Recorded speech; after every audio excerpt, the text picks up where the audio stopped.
Right now on Up with KREM, an investigation into a North Spokane shooting. We've got outstanding people, and this is a very violent scene. Why police believe one or more suspects are still on the loose. Weeks after the Coeur d'Alene School District rescinded its mask mandate, 3 schools are having the guidelines reinstated. Drought conditions persist as we stay warm and dry all week long. Up with KREM starts right now. Good morning. Thanks so much for watching Up with KREM. I'm Tim Pham. And I'm Dana Marie McNichol. We want to get right to breaking news on this Tuesday morning. Spokane police officers are still working to find the suspects involved in a shootout that sent 2 people to the hospital. Yeah, so let's get to the video and show you what we know.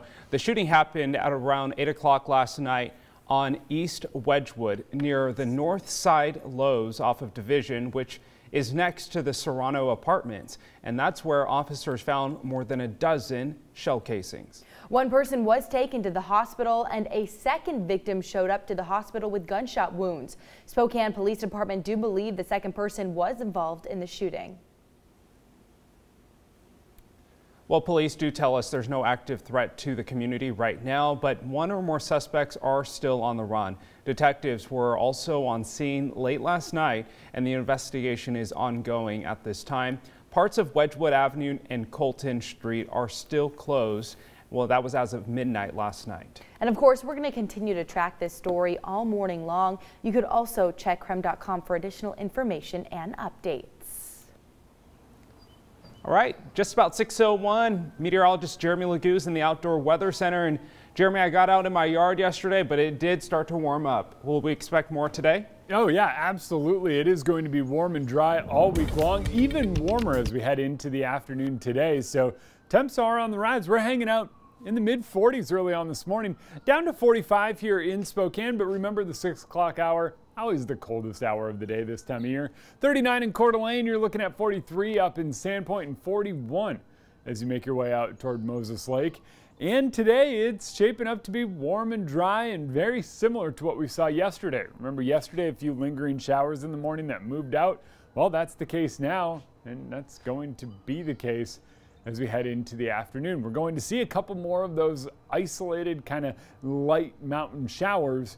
But elsewhere, places like Spokane, it's nothing but a mix of clouds and sun, and temperatures climbing. We're warm. We're up to 70 later on today, so it's going to feel quite a bit warmer than it did yesterday if you're heading outside.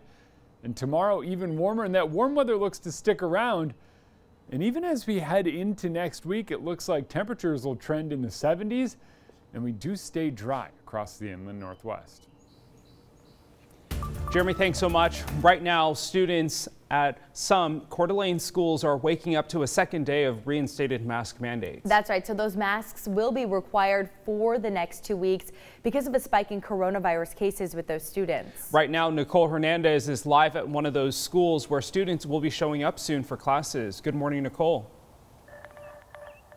Yeah, good morning, Tim and Dana Marie. So it's been about 3 weeks since the Coeur d'Alene School District said students do not have to wear masks anymore. But now at a few specific schools, they are requiring that some students wear masks. So it's 3 total schools, and it's because of a spike in COVID cases at those specific schools. Here's a list of what schools this is actually going to be affecting. Starting today, 8th graders at Woodland Middle School will have to wear masks. All students at Canfield Middle School and 9th and 10th graders at Lake City High School will have to wear those masks. 3 students tested positive for COVID at Canfield. Woodland also had 3 positive cases, but the district said it's more contained because the grades are separated. And then 7 students tested positive at Lake City High School. After contact tracing, all 3 schools determined students caught the illness at school. Now, the district, of course, has been kind of on again, off again with their mask mandate. Back when the Panhandle Health District said that there was no more mask mandate back in March, the district did keep their mask mandate going because students were returning from spring break. Now, of course, there are some schools that have that mask rule, some that don't. So we'll make sure to keep you updated as the district makes changes to these mask policies. Live in Coeur d'Alene, I'm Nicole Hernandez. All right, thank you so much, Nicole, for bringing us that information. Well, 12 years old kids could be they can be in line, for the next COVID shot. Now, the FDA yesterday expanded its emergency use authorization for Pfizer's vaccine to include everyone 12 years old and up. The CDC will decide tomorrow whether it recommends it. Now, if passed, roughly 17 million teenagers and children will be eligible to receive their first shot. Now, Pfizer has been testing its vaccine for the last couple of months.